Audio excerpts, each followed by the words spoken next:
Assalamualaikum warahmatullahi wabarakatuh.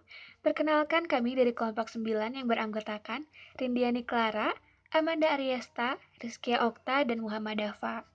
Pada kesempatan kali ini, kami akan memaparkan hasil diskusi kami yang berjudul Analisis Kasus Korupsi Pengadaan Fasilitas Wisma Atlet dengan Pendekatan Kekuasaan. Pertama ada resum jurnal. Jurnal 1 berjudul Analisis Kasus Korupsi Pengadaan Alat Kesehatan di Provinsi Banten dan Kota Tangerang Selatan. Masalah kecurangan atau fraud pernah terjadi dalam penetapan APBD tahun anggaran 2012 Provinsi Banten dan Kota Tangerang Selatan. Berdasarkan laporan tahunan ICW 2013, ditemukan indikasi kerugian negara dalam pengadaan alat kesehatan tahun anggaran 2012 dan 2013 mencapai 193 miliar rupiah. Jurnal 2 berjudul Praktek Koruptif dalam Pengadaan Barang dan Jasa Pemerintah. Praktek korupsi pengadaan barang dan jasa bisa terjadi karena kepentingan sekelompok pihak yang tidak melaksanakan pedoman pengadaan barang dan jasa yang tidak sesuai prosedur.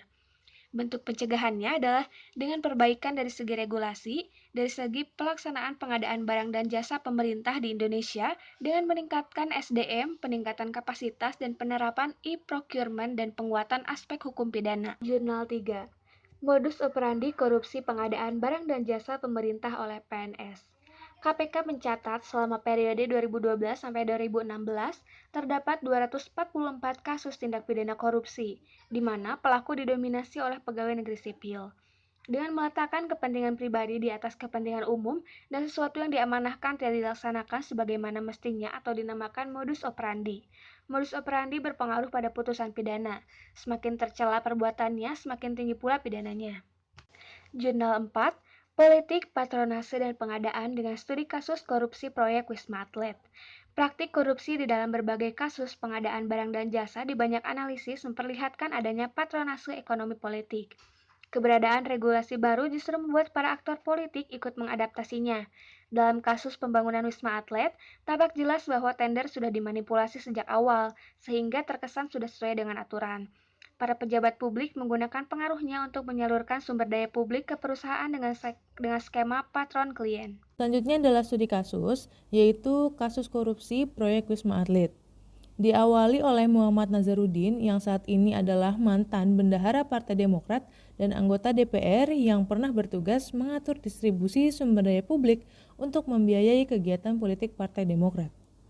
Kedudukannya saat itu sebagai anggota Badan Anggaran DPR memberikan akses kepada Nazarudin untuk mengatur MT dari proyek-proyek pemerintah. Hal ini yang mendasari adanya kasus korupsi pembangunan Wisma Atlet di Hambalang dan Palembang. Nazarudin memanipulasi tender dengan mendirikan sejumlah perusahaan. Tercatat paling tidak Nazarudin terafiliasi dengan 37 perusahaan dan meminjam 20 perusahaan lainnya yang bergerak dalam bidang konstruksi di Kementerian Kesehatan, Kementerian Pemuda dan Olahraga, dan berbagai proyek dari lembaga negara lainnya. Untuk selanjutnya kita masuk pada konsepsi teori. Yang pertama ada pengadaan barang dan jasa.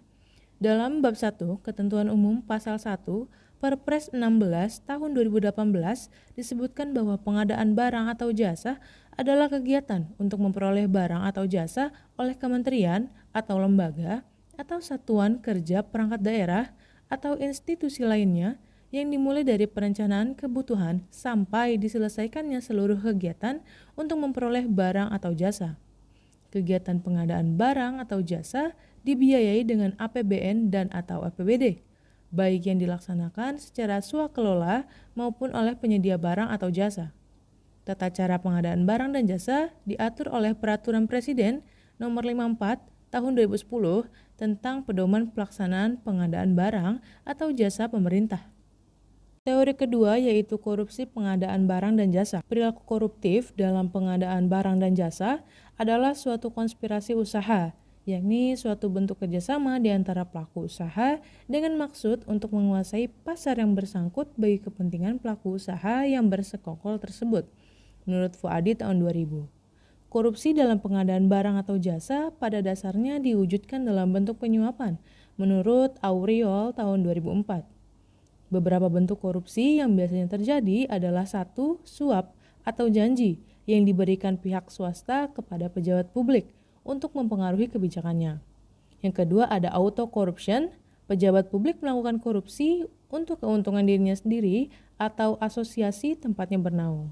Untuk teori ketiga, yaitu teori pendekatan kekuasaan. Max Weber mendefinisikan kekuasaan sebagai probabilitas, di mana seseorang mampu melaksanakan kehendaknya sendiri terlepas dari perlawanan, meskipun terdapat hambatan dan tanpa mempedulikan dasar-dasar untuk menentukan probabilitas tersebut. Secara sederhana, konsep kekuasaan merupakan kemampuan seseorang dalam mencapai tujuan hidupnya melalui kemampuan mempengaruhi dan mengubah dunia sekitarnya. Seseorang dapat memanipulasi lingkungan atau orang lain sedemikian rupa untuk kepentingan mereka dan berperilaku sesuai dengan keinginan agen, sehingga menghilangkan perlawanan. Terdapat 3 jenis kekuasaan, yaitu kekuasaan untuk mengamankan tujuan di atas alam, kekuasaan atas orang lain, dan kekuasaan dengan orang lain. Selanjutnya, analisis kasus dan pembahasan terhadap kasus korupsi pengadaan fasilitas Wisma Atlet dengan pendekatan kekuasaan. Analisis pertama yaitu melalui faktor-faktor penyebab adanya korupsi pengadaan fasilitas Wisma Atlet. Yang pertama adalah karena kedudukan politik dan ekonomi. Dinasti politik,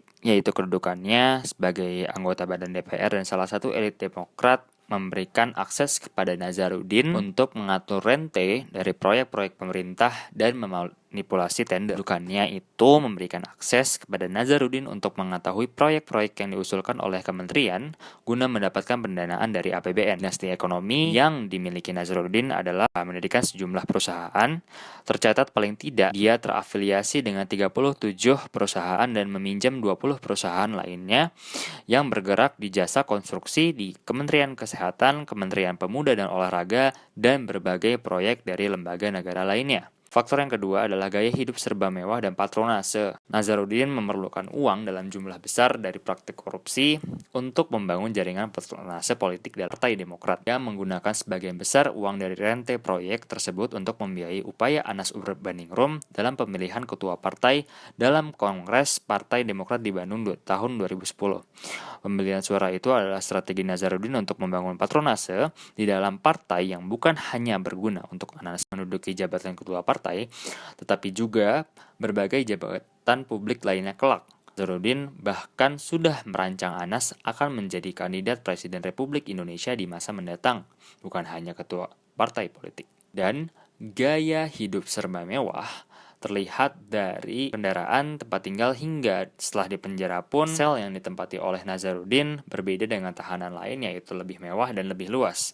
Hal itu membuktikan bahwa Nazarudin menghalalkan segala cara dipicu dengan gaya hidup Nazarudin yang serba mewah dan kemudian didukung dengan kesempatan yang besar untuk berbuat curang melalui kekuasaannya. Untuk faktor yang ketiga, yaitu perusahaan yang bekerja sama, money oriented, dan juga manipulatif. Tender proyek besar dimenangi oleh perusahaan besar yang mengalahkan perusahaan besar lainnya. Tentu tidak ada yang mencurigakan. Apalagi tidak ada kesalahan prosedur di balik manipulasi tender tersebut. Manipulasi tender dilakukan untuk menghindari protes dari kontraktor yang kalah. Tender yang nampak sempurna juga diperlukan untuk mencegah penegak hukum turut mengambil bagian dari kue korupsi sehingga dana proyek Wisma Atlet dapat dipangkas seminim mungkin dan lebihnya dikorupsi untuk kepentingan pribadi. Relevansi kasus dengan pendekatan kekuasaan, yaitu faktor-faktor pendorong terjadinya tindak kecurangan atau fraud triangle theory menurut Albrecht tahun 2012. Yang pertama yaitu faktor motivation, yaitu Nazarudin memiliki motivasi untuk memperkaya diri dan patronase politik. Yang kedua yaitu faktor opportunity, yaitu karena adanya lemahnya sistem pengadaan barang dan jasa. Dan yang terakhir yaitu faktor rasionalitas. Karena Nazarudin memiliki dinasti politik dan ekonomi, serta Nazarudin telah mengintervensi keseluruhan lapisan termasuk penegak hukum. Konsep kekuasaan. Kemampuan Nazarudin dalam mencapai tujuannya yaitu mengkorupsi dana APBN dengan kemampuan yang mengintervensi dan menempatkan perusahaan-perusahaan. Hal itu sejalan dengan konsep kekuasaan yaitu kemampuan seorang dalam mencapai tujuan hidupnya melalui kemampuan mempengaruhi dan mengubah dunia sekitar. Yang ketiga, Nazarudin mengintervensi terhadap penegak hukum dalam menangani suatu kasus terutama korupsi. Meski mengetahui kelakuan Nazarudin yang suka mengintervensi penegak hukum, tak ada forum resmi partai yang memintanya menghentikan aksi tersebut.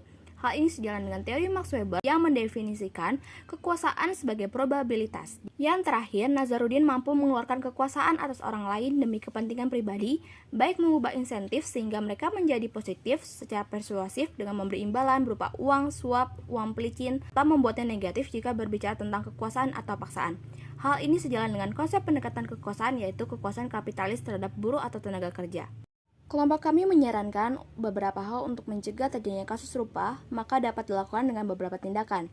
Yang pertama, fokus pada upaya menghilangkan faktor-faktor penyebabnya dengan meningkatkan moral dan pengawasan yang ketat terhadap panitia pengadaan barang dan jasa.